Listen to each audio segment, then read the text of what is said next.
Hello, and thanks for coming back for another episode 5 of Unsanctioned Wrestling. I haven't done the videos for a while. I did 4, and it was quite fun, but I've been moving house and stuff the last month, so I haven't had any time to do them.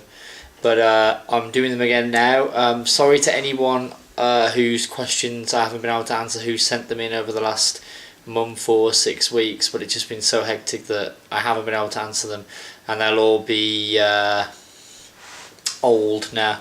So I've got 5 questions here from 2 different guys on Facebook, but please do get the questions coming back in on Facebook, or the comment on the YouTube video, or you can go to the blog that I've been spending most of my time working on, which is www.therealmidcard.wordpress.com. And yeah, as you can see, the usual special guest is back, joined by Finley, Finley and Umaga. So I hope that isn't too off-putting, but I'm just gonna move forward with the first questions and see how this goes. So these are all about the current WWE roster. I'm willing to answer questions about old school stuff, Attitude Era, before. If I don't know, then I'll just take a guess. But I'm willing to try and give my opinion. And yeah, it can be questions about the future, philosophical questions, or the past, or anything. Or if it's going to be about WWE and in a kind of a modern sense, then yeah, I need it to be up to date. So apologies for missing out the other questions. Anyway, enough rambling. First question from Richard Prynne on Facebook. What happened to Antonio Cesaro? Massive push in the beginning, but faded now. Seems a waste of such great technical talent. I totally agree. It would be a waste, I think, if they weren't doing anything particularly good with Cesaro, which at the moment they're not. The US title run was really good, but towards the end it was getting a bit stale. When he dropped the belt, I actually thought it might mean better things for him, but it definitely hasn't. And he's been a bit lost in the shuffle. This whole Zeb Coulter thing has given him some. At least he's on TV now. At least he has a reason to be on TV, like Jack Swagger does. But other than that, it's pretty much nothing. However, on Monday last week, he had an absolutely amazing match with Daniel Bryan as part of the Gauntlet match, and I actually think that could possibly be something to elevate his current career in the WWE. So Raw's on tonight, so fingers crossed on that. Again from Rich, is it finally Cody's time? After years of saying it since Legacy, it seems he might finally be getting some major title action. Now, this could be wishful thinking, because I'm a huge Cody Rhodes fan as well. I too, since the days of Legacy, have just had him down as like a definite future world champion. That's the same way I feel about Curtis Axel, even though some people seem to think he's shown nothing, but I totally disagree.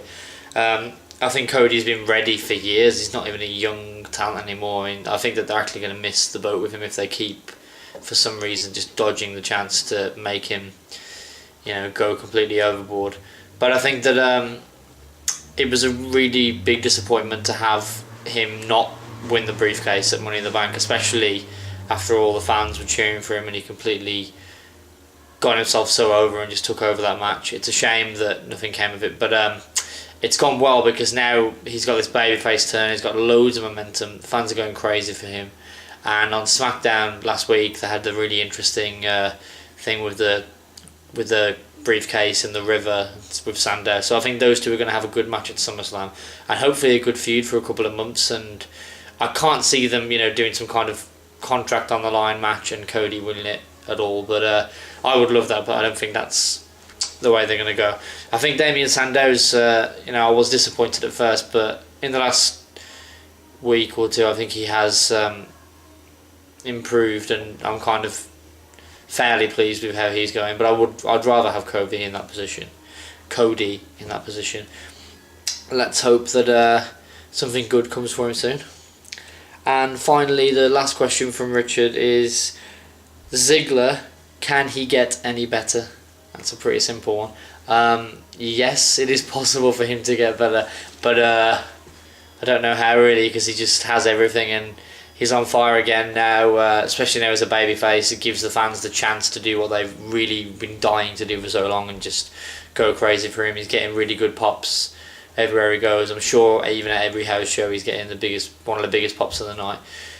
Why they just do not want to let him have the world title for more than a month is just beyond me. But maybe now that he's a babyface, I think that at some point in the future, in the near future, we're gonna see him get another opportunity, win the world title, and actually have a meaningful reign. But at least at this point, he did win it recently, didn't he? And then he got screwed by, I think, Del Rio cashing in on him. So I think something like that. I think he's a 2-time world champion, so at least that's something that Zack Ryder will never be able to say, for example.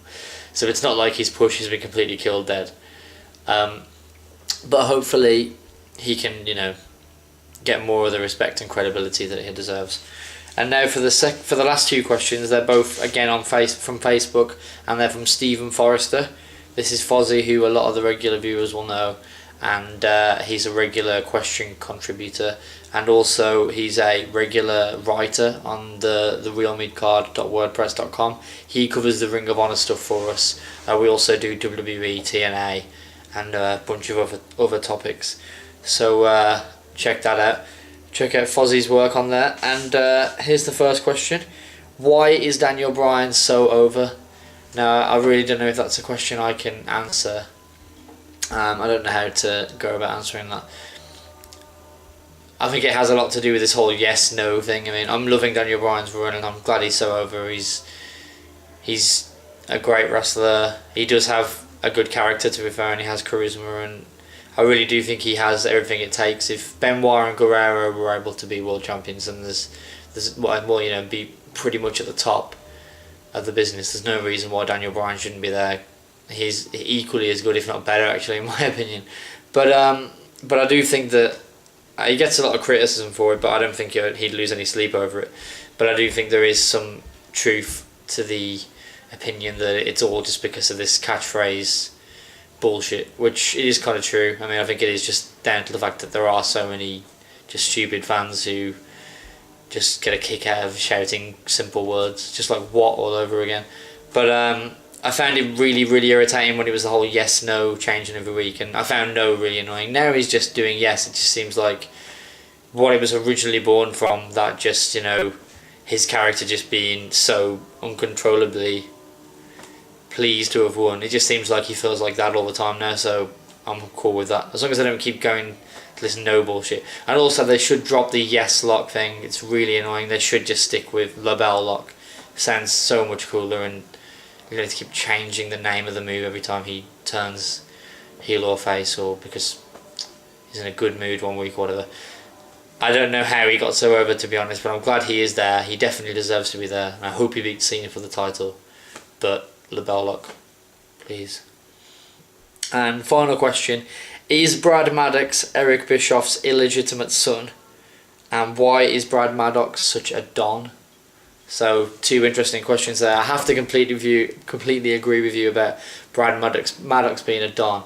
I can't believe he gets so much heat from everyone just because he botched one promo with the whole Geritron thing, which was obviously hilarious, but he's nowhere near as bad as people make out.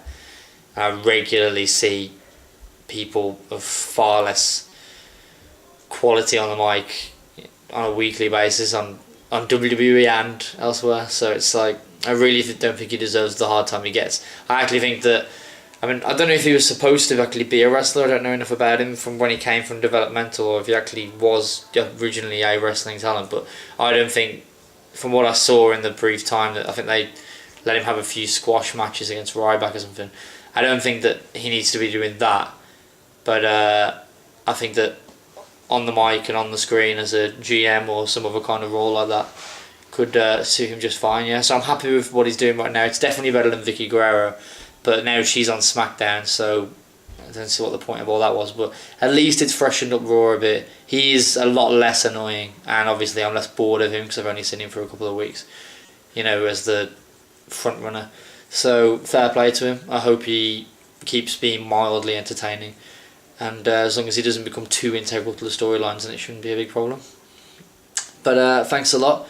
Thanks for watching. Hopefully I could start doing these more often, every couple of weeks. And please get your questions over in the comment section. Go and check out the realmidcard.wordpress.com. Check out all the wrestling coverage we have over there. Post a blog post every single day, usually about wrestling, at least 5 times a week about wrestling. And leave a comment there if you have any questions. Anyone who's got me on Facebook, inbox me your questions. Happy to answer them. And thanks a lot. This has been Unsanctioned Wrestling. Peace.